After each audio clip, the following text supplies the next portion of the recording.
সে cricket fan tiger রবিরে মারধর করছে কিছু ইন্ডিয়ান সমর্থক, ইন্ডিয়ান ক্রিকেট সমর্থক, কিছু তাদের দর্শক, এবং সেই সাথে টাইগার রবিকে ধরি হসপিটালে লই যাওয়া হয়, তারে মারি, তার কোমরে ব্যথা দেওয়া হয়েছে। এই জিনিসটা কতটা যৌক্তিক হয়েছে, এই জিনিসটা কতটা উচিত হয়েছে?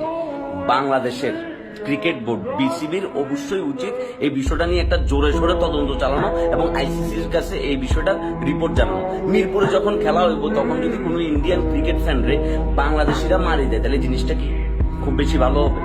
এই ধরনের জিনিস কিন্তু কোনোভাবেই কাম্য না।